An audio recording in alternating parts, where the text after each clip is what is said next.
15년을 은혜로라는 제목으로 함께 말씀을 나누겠습니다. 15년 전에 하나님은 우리 제자교회가 세워질 때 저에게 또 우리 교회에 놀라운 비전을 주셨습니다. 은혜의 축복이 흐르는 교회라는 비전을 주셨는데 너무나도 귀한 비전, 너무나도 좋은 비전을 주신 것 같아요. 그래서 그때는 막연하게 그냥 은혜의 축복이 흐르는 교회 이랬지만 지금 그 비전을 붙들고 오다가 보니까 그 비전이 하나씩 하나씩 이루어지고 있고 그리고 진행되고 있는 것을 볼 때 얼마나 감사한지 모릅니다. 이 비전은 어떻게 생겼는가? 에스겔서 47장에 오늘 읽으신 말씀을 배경으로 만들어진 비전입니다. 그래서 이 비전의 말씀을 우리의 사명으로 알고 그리고 은혜로 우리가 여기고 열심히 달려왔는데 그래서 오늘 제목을 15년을 은혜로라는 제목으로 함께 나누겠습니다. 첫 번째는 은혜는 어디에서 오는가입니다. 1절 말씀 함께 읽겠습니다. 1절입니다. 시작.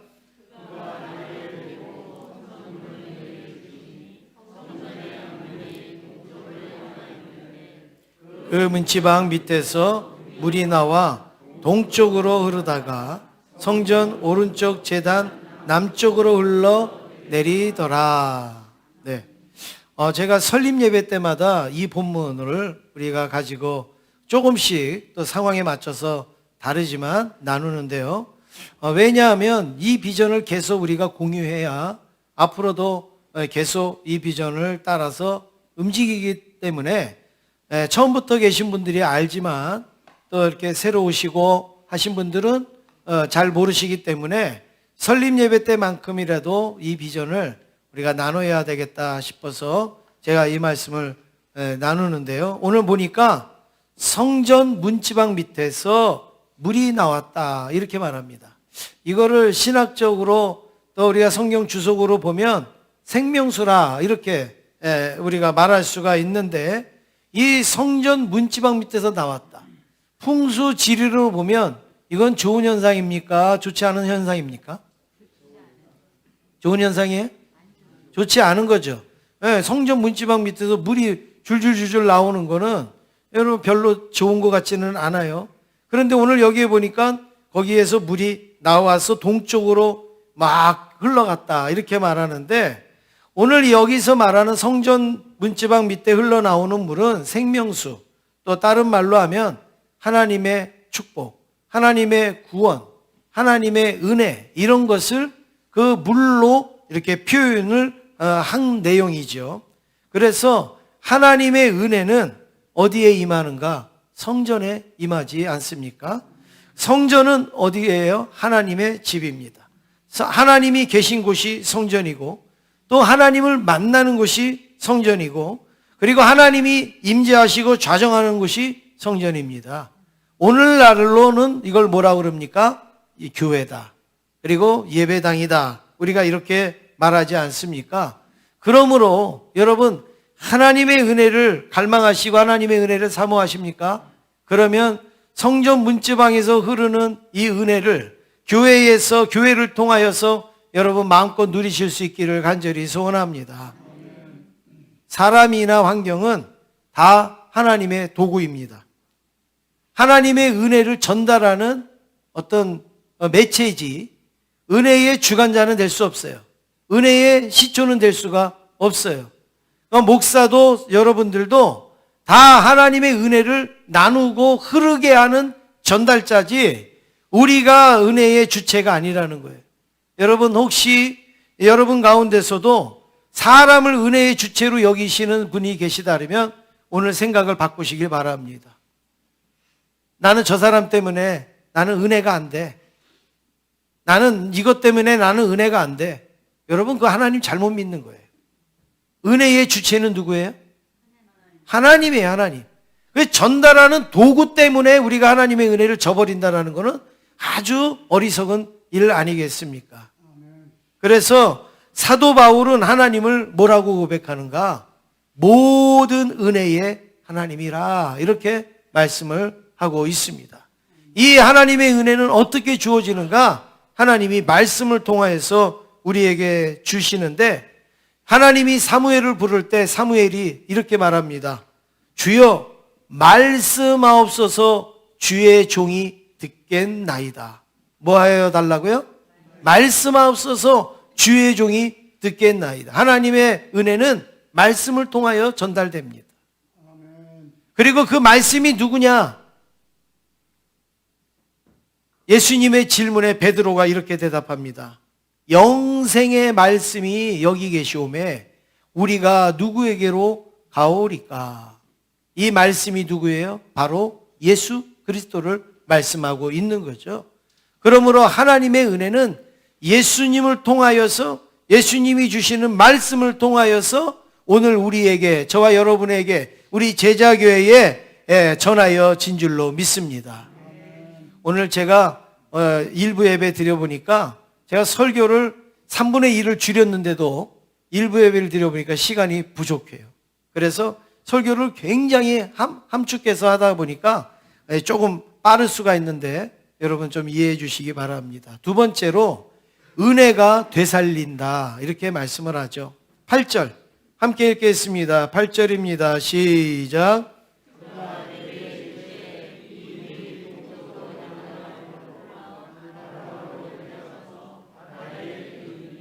이 흘러내리는 물로 그 바다의 물이 되살아 나리라. 예. 여기 보니까 성전문에서부터 흘러던 물이 막 계속 아라바로 흘러가고 바다에까지 이르는데, 이 물이 이르는 곳에 어떤 일이 일어나요? 되살아난다. 되살아난다. 여기서 되살아난다는 것은 전제가 깔린 말이에요. 이미 먹을 수 없는 물이라는 거예요. 이미 오염된 물, 이미 더러운 물, 이미 썩은 물. 그런데 은혜가 흘러 들어가니까 그 물이 어떻게 돼요? 되살아난다. 바뀌어졌다. 그리고 새로워지고, 그리고 변화가 되었다. 이렇게 고백하고 있습니다. 그렇습니다. 하나님의 은혜가 흐르는 곳마다 변화의 역사가 일어나는 거죠. 새로워지는 일들이 일어나는 거죠. 하나님의 은혜가 닿는 곳마다 주의 놀라운 능력이 나타나게 되는 것입니다. 우리나라를 봐도 그렇습니다. 우리나라 일제강점기와 6.25 사변, 그리고 보릿고개, 또 IMF, 우리나라에 이렇게 크고 작은 아주 엄청난 일들이 많이 있었음에도 불구하고 아무런 희망이, 언더우드 선교사님처럼 아무런 희망이 보이지 않던 이 나라였는데, 하나님의 은혜가 이 나라에 흘러 들어오니까 어떻게 됩니까? 3, 40년 만에 가장 성장한 나라, 가장 발전한 나라, 가장 변화가 많고 회복이 된 나라, 가장 영향력 있는 나라로 바뀌지 않습니까? 원조를 받던 나라가 원조하는 나라, 세계의 유일한 나라가 된 거예요. 누군가가 와서 싸워줘야 되고, 누군가가 와서 죽어줘야 되고, 누군가가 와서 무기를 줘야지 싸울 수 있었던 우리나라가 이제는 세계 곳곳에 탱크 수출하고,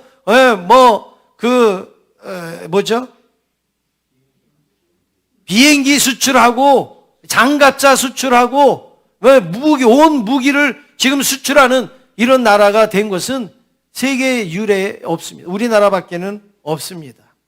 그런데 여러분, 이런 일이 어떻게 일어났겠어요? 다 얘기합니다. 지도자를 잘 만난 것도 아니고, 또 우리나라가 뭐 대단한 자원이 있는 것도 아니고, 아무것도 설명할 수가 없어요. 그런데 우리는 알아요. 하나님의 은혜가 흘러 들어가면 되살아난다는 거. 하나님의 은혜가 흘러 들어오면 다시 변화되어지고 새로워진다는 걸 아는 것이죠. 한국이 가장 성장하고 발전할 때, 한국 교회가 가장 뜨겁게 부흥할 때였다라는 것을 우리는 알고 있지 않습니까? 하나님의 은혜가 들어가면 이렇게 나라도 새로워지고, 그리고 사회도 새로워지고, 가정도, 우리의 자신도 언제나 새롭게 되는 줄로 믿습니다. 10절 함께 읽겠습니다. 10절입니다. 시작. 또 이 강가에 어부가 설 것이니 엥게디에서부터 에네글라임까지 금을 치는 곳이 될 것이라. 그 고기가 각기 종류를 따라 큰 바다의 고기같이 심이 많으려니와. 네. 여기에 보니까 이제 이 강가에 어부들이 막 모인다는 거예요. 어부들이. 그리고 엔게디에서부터 에네글라임까지 그물을 쫙 친다는 거예요. 여러분, 어부가 왜 모이고 그물을 왜 치죠? 고기가 많다는 얘기예요. 고기가 많아진 거예요. 고기가 왜 많아졌습니까? 물이 살아난 거거든요. 물이 되살아났어요. 그러니까 깨끗한 물에 고기들이 많이 살아요. 고기가 많이 사니까 고기를 잡으려고 어부들이 몰려들고, 그리고 그물을 길게 쭉 늘어뜨리게 되는 것이죠. 여러분, 그렇습니다. 하나님의 은혜가 흘러 들어가면 죽었던 것도 살아나고, 썩었던 것도 살아나고, 가망이 없는 것도 희망으로 바뀌어지게 되어지고 소망이 된다라는 말씀입니다. 오염되고 더럽고 죽었던 물이 살아나니까 바로 생명이 살아나고 고기가 많아지고 어부가 많아지게 되는 것이죠. 그뿐만이 아니에요. 12절 말씀에 가보면 각종 과실나무의 열매가 주렁주렁 열린다는 거예요. 그리고 그 잎사귀를 따가지고 그게 약재료로 쓴다, 이렇게 말씀합니다. 모든 게 풍성해지는 거예요. 모든 게 회복되어지는 거예요. 우리나라에 이런 하나님의 은혜가 흘러 들어오니까 여러분, 모든 게 풍성해지잖아요. 모든 게 다 좋아지지 않습니까? 경제도, 그리고 국방도, 그리고 여러 가지 영향력도. 제가 학생 때만 해도 우리 한국 사람들은 멸시당했어요. 우리 한국 사람들은 조롱받고 마늘 냄새 난다고 저리 가라고 그랬던 나라예요. 그런데 이제 우리 한국은 어디를 가더라도 K자만 붙으면 다 좋아하는 나라가 됐어요. 뭐 마늘 냄새가 나느니 뭐하느니 이제는 그런 얘기 없어요. 한국 김치 한번 먹어보는 거, 한국 불고기 한번 먹어보는 거, 한국 제품 한번 써보는 거, 한국 문화 한번 보는 거, 하여튼 K자만 들어가면 K팝이니 뭐 K뭐니 전부 여러분 다 좋아하는 시대가 되지 않습니까? 여러분, 우리나라가 뭘 어떻게 했습니까? 하나님의 은혜가 한국 교회를 통하여 흘러 들어와서 한국에 영향을 주기 때문에 변화되어지고 회복되어지고 풍성케 된 줄로 믿습니다. 세 번째로, 흘러야 살아납니다. 흘러야. 흐르는 곳마다 살아나는 거예요. 흐르는 곳마다. 9절 함께 읽겠습니다. 9절입니다. 시작. 이 강물이 이르는 곳마다 번성하는 모든 생물이 살고 또 고기가 심이 많으리니 이 물이 흘러 들어가므로 바닷물이 되살아나겠고 이 강이 이르는 각처에 모든 것이 살 것이며. 오늘 여기 말씀에 생물이 산다, 그리고 고기가 심이 많아진다, 바닷물이 되살아난다, 모든 것이 다 산다, 이런 말씀 앞에 여러분 여기에 어떤 조건이 있습니까? 이르는 곳마다, 흐르는 곳마다, 이르는 각처에. 그러니까 이 문지방 밑에서부터 나오는 물이 이르는 곳에 그런 일이 일어난다는 거예요. 흐르는 곳에 그런 일이 일어난다는 거예요. 이르는 그 각처마다 그런 일이 일어나는데, 이르지 아니한 곳은 어때요? 여전히 썩어 있고 여전히 냄새나고 오염되어져 있는데, 이 물이 흘러가는 곳은 신기하게도 물이 살고 고기가 살고 거기 어부들이 모이고 과실이 막 주렁주렁 열리고 막 약재료를 막 뜯을 수 있는, 그렇게 되는 것이죠. 그러면 여기에서 오늘 우리가 받을 수 있는 도전이 뭡니까? 이르는 곳마다 그 일을 누가 해야 되는가? 오늘 저와 여러분이 해야 되는 것이죠. 이르는 곳마다 사는데, 이르는 곳마다 변화가 되는데 우리가 그 일을 안 해서야 되겠습니까? 하나님의 은혜는 이르는 곳, 가정에 이르면 가정이 살고, 또 우리 직장에 이르면 직장이 살고, 우리 사회에 이르면 사회가 살고, 우리 민족에 이르면 나라와 민족이 살게 되는 줄로 믿습니다. 그래서 은혜는 받는 게 중요한 게 아니라 흐르게 하는 게 중요한 겁니다. 흘러야 돼요. 우리 한국교회가 지금까지는 받는 데 집중했어요. 이걸 받아 누리는 데 집중했어요. 그러면 그거는 은혜가 될지 몰라도 더 이상 흐르지는 않는 거예요. 그런데 우리 제자교회는 흐르는데 우리가 중점을 두고 흐르기 위하여서 열심으로 우리가 그렇게 지내오지 않습니까? 그러니까 그나마 우리가 흐른 것만큼 살아나고 되살아나고 변화되어지고 성장하는 모습을 보지 않습니까? 하나님의 은혜는 수많은 세월 동안 수많은 영혼들을 통하여서 때로는 순교자도 있고 목숨을 걸고 힘든 분들도 있지만 우리 한국교회까지 흘러 들어온 거예요. 그리고 심지어는 우리 제자교회까지 그 은혜가 흘러 들어온 거예요. 그래서 이제는 우리 교회에 흘러 들어온 은혜를 흘려 보낼 때가 됐습니다. 흘려 보내야 되는 것이죠. 저희 교회도 대부분의 일들이 자발적인 헌금 그리고 자발적인 헌신으로 움직여져 왔습니다. 우리 성도님들이 정말 어떤 맡겨진 것보다도 스스로 자발적으로 하나님 앞에 헌신하고 헌금해서 여기까지 왔는데, 그러는 가운데서도 우리는 선교 초반부터 교회 초반부터 예산의 10분의 1을 선교에 집중을 했고, 또 사랑방 헌금 전액을 구제 헌금으로 우리가 계획을 하면서 저희 교회에서 크고 작고 이렇게 미치는 흐르게 하는 곳이 지금 우리 선교사님과 교회, 또 교회 단체, 선교 단체, 신학생, 어린 영혼들 이렇게 따졌을 때 약 한 80여 곳에 지금 흐르고 있지 않습니까? 아마 이제 올해 정리하고 내년 되면 아마 한 90여 곳 될 것 같은데, 다 이게 저와 여러분들이 이 하나님의 은혜를 흐르게 하려고 힘쓴 그런 모습인 줄로 믿습니다.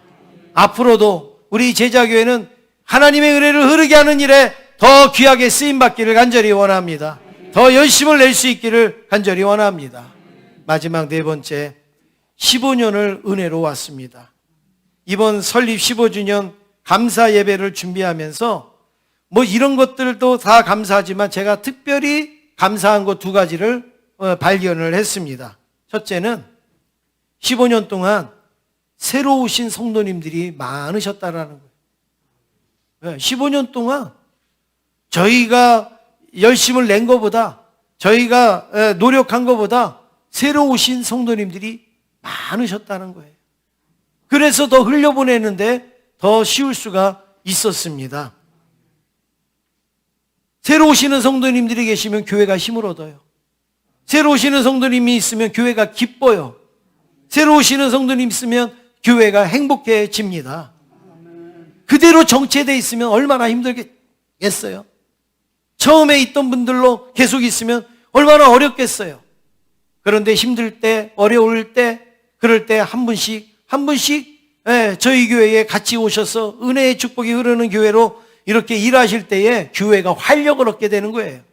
교회가 힘을 얻게 되어지는 거예요. 15년은 아니라도 여러분들이 함께하고 있다는 것이 1년이 되셨든 5년이 되셨든 10년이 되셨든 여러분 축하하고 환영을 합니다. 그 다음에 두 번째로 감사한 게 무엇인가? 15년 동안 한결같이 내 자리를 지키신 성도님을 감사드리는 것이죠. 다른 교회에 비해서 15년 동안 자리를 지키신 성도님이 많습니다. 저희 교회. 교회가 개척되거나 설립하거나 하면 처음에 헌신했던 분들도 계시지만 조금만 지나면 흩어지는 경우가 많아요. 여러 가지 이유와 사정으로. 그런데 저희 교회는 제가 조사를 이렇게 해보니까 한 40여 분 정도 계십니다. 그러니까 많은 분들이 자리를 지키시고 버팀목이 되셔서 교회가 계속 날로 성장할 수가 있었던 것인데, 처음에 시작할 때를 생각해 보면 정말 교회를 정하지 못하고 또 교회에서 상처받아 가지고 어려운 성도님들이 예배를 못 드리는 가운데 헌금을 몇 달치 모았다가 그거 고스란히 11조로 또 우리 교회 오시면서 드리신 분도 계시고, 10년 20년 적금 들었던 거 그거 깨가지고 또 그걸로 드리신 분도 계시고, 이런 거 저런 거 뭐 제가 말씀드리면 너무나 많겠지만 물질뿐만이 아니라 우리의 손으로, 우리의 몸으로 정말 힘들고 열악한 그 과정 속에서도 봉사하고 전도하시고 헌신하신 성도님들로 우리 교회가 시작이 되었다는 걸 생각할 때 얼마나 감사한가. 그러니까 여러분 처음부터 이렇게 계신 분은 버팀목 같이 그렇게 지켜오셨고, 그리고 이제 또 새로 오시는 분들은 거기에 활력을 넣고 그냥 그 불붙은 곳에 장작을 넣고 휘발유를 끼얹는 것 같은 그런 어떤 일들로 저희 교회가 여기까지 왔습니다. 그러면서도 처음부터 계신 분들은 기득권 한 번도 내세우지 않고 지금까지 묵묵히 자신의 자리를 지키면서 새로운 가족들이 자리를 잘 잡을 수 있도록, 새로운 가족들이 마음껏 신앙생활을 할 수 있도록 배려까지 하는 그런 모습으로 인하여서 우리 제자교회가 여기까지 왔습니다. 이렇게 제자교회가 15년 동안 은혜의 축복이 흘렀으면 이제 30년도 흐르게 될 줄로 믿습니다. 100년도 문제 없을 줄로 믿습니다. 주님 오실 날까지 우리 제자교회는 계속 은혜의 축복을 흘려보내는 교회 되기를 주님의 이름으로 축원합니다.